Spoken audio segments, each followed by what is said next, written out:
Rise and shine, Rwanda. It's Wednesday the 17th of January.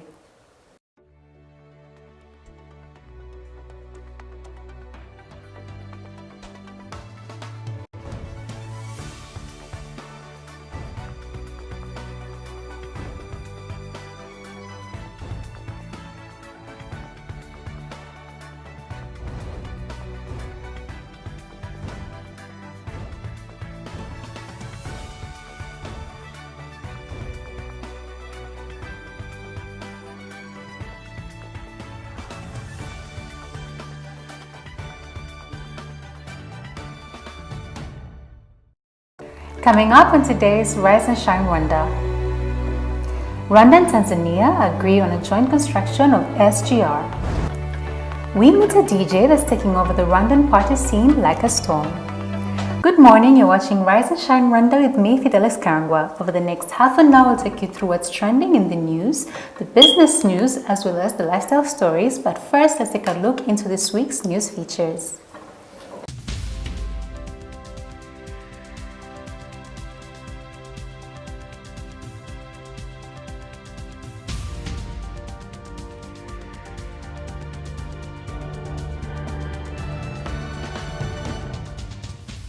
Rwanda and Tanzania have agreed on joint construction of a standard gauge railway from Isaka in northwestern Tanzania to Kigali, a move which will facilitate movement of goods between the two countries. The agreement was reached following a meeting between President Paul Kagame and his Tanzanian counterpart John Pombe Magufuli during the former's one-day working visit to Dar es Salaam. President Magufuli said that they have instructed the infrastructure ministers of the two countries to meet in the coming week to deliberate on an agreeable financing model. The meeting between the ministers will, among other aspects, consider the financing models of the project before a tender announcement for the project is issued. Magufuli said that they expect to break ground for the project within this year. The railway line is expected to link Dar es Salaam to Kigali via Isaka and expected to improve movement of goods into and out of the country, considering that over 60% of Rwanda's imports and exports go through Tanzania. In regional news, Sudan has deployed more forces on its border with Eritrea amid rising tensions in the Red Sea region. Foreign Minister Ibrahim Gandour cited security threats on its eastern border as he said that they have information that some entities are targeting them after meeting his Ethiopian counterpart Wagner Gabeyehu in Khartoum on Sunday. Earlier this month, Sudan closed its border with its eastern neighbor and sent troops to the frontier on reports that Egypt had deployed troops in Eritrea. Khartoum also recalled its ambassador to Cairo following the reports.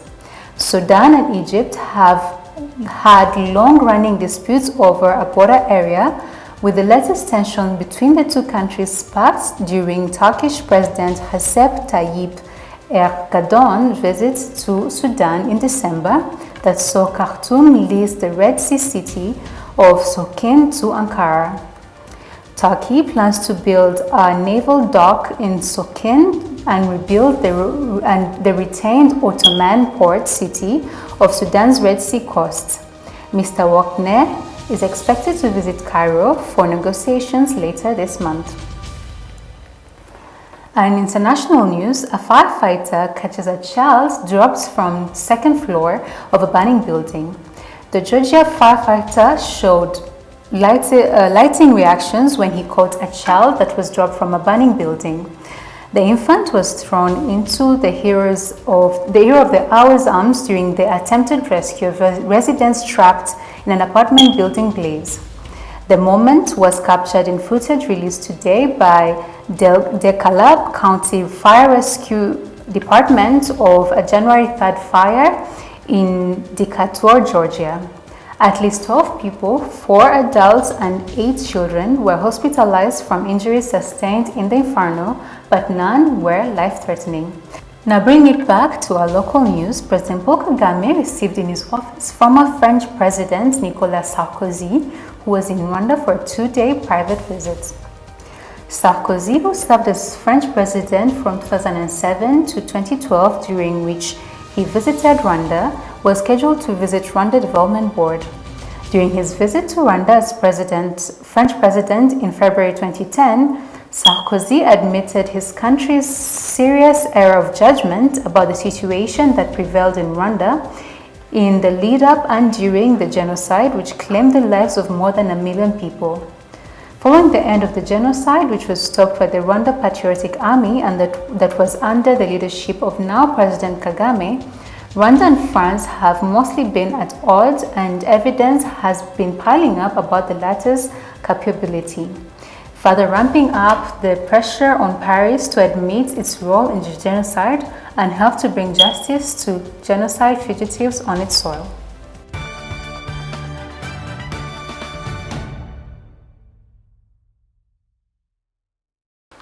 Welcome back to Rise and Shine Rwanda. Now, you've all probably seen our next guest at all the major events in Kigali, as well as, of course, your favorite hangout spots. But who is DJ Infinity and what makes him pop? Well, we're going to find out. Take a look. One more time, make some noise for DJ Infinity!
And joining us now in studio is the stars to the stars, DJ Infinity himself. Welcome, DJ Infinity, to Rise and Shine Rwanda. Thank you so much. How does it feel like for you to be here today? 2018, our first guest, the first DJ on the show at the moment. First of all, thank you so much for calling me star. You are a star. You are a star. You are. Oh. So let's be on a fair level. And yes. Then, thank you as well for the first interview for 2018. 2018. I'm very much obliged. I'm really, really hoping to say the truth, but nothing but the truth. Yeah. Well, of course, you are one of the people who literally brought in the year with everybody else. Being one of the major acts at the New Year's countdown party. Yeah. How was that for you? How was the experience like for you? Was really nice hanging out with these other big celebrities. Exactly. Yemi Alade, Yemi Sauti Alade, Sol. Sauti Sol. Yeah. I got to learn a lot. That like Sauti Sol are really, really, really cool people. Like they're so modest. They care about what they're gonna do. Like before the show, they have to do a ritual, which was really nice. And then Yemi Alade, I didn't get to understand her as much because I was hanging out more with the manager. But it was really nice. Yeah. She was cool. We took pictures and yeah, it was really nice. And then I was on stage for a bit, and I did like an hour set. Yes. And it was really, really amazing. Which is what I want us to talk about, because it was raining and you still managed to hype everybody. Yes, we had How to. do you do it? What is your secret? We had to. For our viewers, anybody who's looking forward to becoming a DJ one day, tell us your secret. I might want to become a DJ too. I'm just saying. What's your secret? I think you have to be really, really consistent. This thing doesn't come easy at all. At all. Like you have to like put in hard work, resilience, and then always pray to God that he gets you. Like you understand the crowd as much as they understand you, they feel you, because it's all about feeling the crowd more than they feel you. Once you get comfortable with the crowd, trust me, everything just goes really, really nicely. Yes. Now, is this something that you've always known you wanted to do? Did you always know you wanted to be a DJ? Or at some point in your life, were you like the rest of us whom you're like, I'm going to be a doctor, I'm going to be this, I'm going to be that, and then eventually you just had the calling? Thank you so much. I think I didn't really want to pursue DJing like as a serious professional thing to do. I was in high school. I was the entertainment prefect as well. So like the whole school, everybody, I was the guy to do this, do that, do this, do that, and then from there on, as I joined my university, I did like something different from what I did like right now, what I'm doing right now. So I think with my parents, where I grew up, they're this type of parents, the 20th century parents. You have to finish school first, like you have to get that degree. You have to, which is a good strategy. Think about it. So while I was still doing school in university, I had to still do DJing. Yes. Yeah. So I was like maintaining both of them, which I was trying to get some small money. Yeah. By small money, what are we talking about? Like your first gig? In Rwanda? In Rwanda, for example? I got paid 5,000. Are you serious?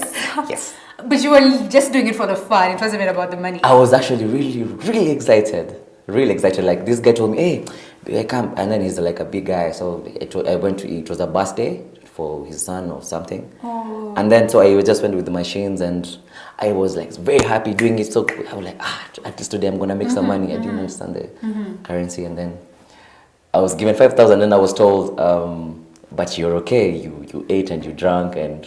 So that's what you got. This is your payment. Oh, I was very receptive. Thank you so much. I appreciate it. Give me other jobs as well. Yeah, it was all about the experience and building your portfolio. And basically. yes, exactly. Perfect. Yes. Now, everybody keeps on. Of course, we know you started in Kenya, and slowly you've settled in Rwanda. You've built your fan base in Rwanda. Yes. How has that been for you? How do you compare the crowds in Kenya? I know Kenyans are more of party people than Kenyan people. Yeah. How have you been able to transition from that? And what do you think of our crowd now? What do you think we should need to? I know there's things we need to change, but what do you think we need to change? First, I think Rwanda's come, like, since I came here, as in from 2014, the crowd has changed phenomenally. Like, seriously. Guys are going out more. Guys are like dancing out more. Like even on the 31st, guys were dancing in the rain. Yes. Which is something that never happens. Yeah, never happens terrified at of all. rain. It's like everything stops as usual. Yeah, so guys were standing in the rain. They were dancing. They were like, yeah, DJ Infinity, DJ Toxic, Eugene Anangwe was the MC of the, and then so the main acts it's Yemi Alade and Sauti Sol. Guys still waited, and it was drizzling the whole night. Yeah, so I think the crowd in Kenya is way like over exaggerated, but of course you know how it is. And then I love how it is right now. I love it because that means the entertainment scene in Kigali is really, really growing. Yeah. Yes. Yeah. It is. and I love it. Yeah. I love it. Well, it can be easy. I know you're doing very well. You're among one of the best DJs we have in Kigali. Literally, Thank there's no you. place that you go Thank to you. and you don't see DJ Infinity, doing his thing. But I'm sure there's a bit of a struggle here and there. What did you say are some of the challenges you face in your day-to-day work as a DJ? First is the marketing guys and events guys. First of all, you need to. I came to learn like later. Contracts are really really important. Yes. Like because I got to trust people so way easily, and then I got messed up a bit like last year. That was 2017, and then but that made me realize that this is I'm getting guys are getting to know me a lot because from radio as well. I do on radio, and I feel like right now the clients I'm getting, they're way more serious more than the people that I was getting before. So that's like a stairs up. Yeah, in my life as well. So contracts. You heard it. Don't do things contracts without a contract. has to be. It has to be there. Has to be there. It has to be there. Has to be there. All right, perfect. So now I know there's so many things that you're doing aside from the gigs that you do. We've seen a lot of your posts on social media. You're making mixes and posting them on social media. Yes. Tell us a bit about that. If somebody is into your music and your mixes, how do they get to them? What do they need to do? First, my page. There's Facebook page, DJ Infinity, and I post short mixes for my all 1 hour mixes, like video mixes. Guys, like they need to see, and they need to feel. Free. Yeah, and they're free to download. Okay. So and then my page for getting the mixes is mixcloud.com. So you just go Mixcloud and then search DJ Infinity. My mixes are called the Infinox Verse, like 1 to 10. I have all the songs, all the genre, everything is there. What I love the most about you is the fact that I'm personally into old school music, and Yes. I love that you always me. put that in the mix. Yes. What do you feel? How do you feel about like bringing the younger generation to get to listen to that kind of music? Because that is like soul music. It's Yes, the it real is the music. soul music. How Yeah, are you soulful. doing it? Because I don't know how. Literally, I've been to places and people actually dancing to this music. And I'm like, but this is not their crowd. This is not their kind of. But music. you have to force them But to listen to you do it. Yes. You do it. You have to force Why? them to Why do you listen to still feel the need to push it? Because everyone would think, let me just give them their hip hop. So that's And what then they're that's into. it. Yeah. Nah, but because I feel like if you don't do it, how else will they understand the evolution of music? Yes. Because even right now that all the artists, they try to sample music from way back. Yeah. Yeah. So if I put a mix of a song from way back and then to the new school, they'll be like, oh, so this is the old school version of this, because they're like, Yes. oh, so this artist just came up with these new beats. Yes. Totally love it, but no. Yeah. So even at trophies, I always integrate old school music with new school music. Yes. It makes it a bit fun. Like it has to go nicely, not just like from there to here. No. Yeah. Which is something that most of the DJs here, I think, get wrong sometimes. Yes. Because one minute you're listening to And- Zouk, and then you're going to go to the other out side. of the- Yeah. Are there like classes that you give out? Let's say if there's a viewer and I mean they're really looking into trying I do. DJing thing. Do you do Of some course. training? Do you? Yes. Yeah. I've That's actually something- gotten over like the 2 years. I've gotten guys who wanted me to teach them.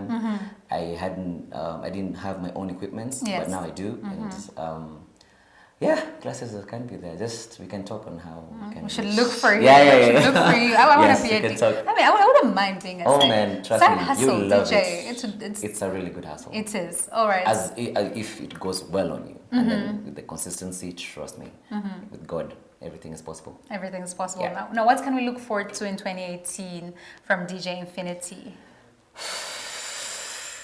Moving forward. It's January 1st. January. And the January we know has 365 days. So. Yes.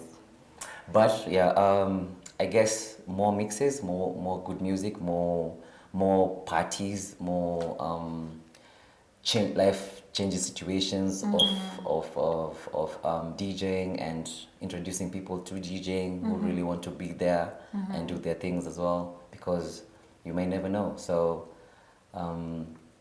I'm really looking forward to like this year. I actually wanted to open a DJ school. Nice.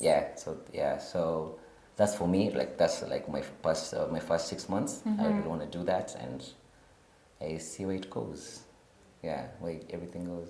That sounds perfect. Yeah, that sounds perfect. I'm trying, we look forward to to seeing a bit more of your work, seeing you out there, and you're always welcome to Rise and Shine Rwanda. Thank you so much. We definitely want to be part of this whole movement. This whole movement, it's like Infinox movement. Thank you so much for coming to Rise and Shine Rwanda. All right, you're watching Rise and Shine Rwanda. Stay with us. We'll be right back after the break.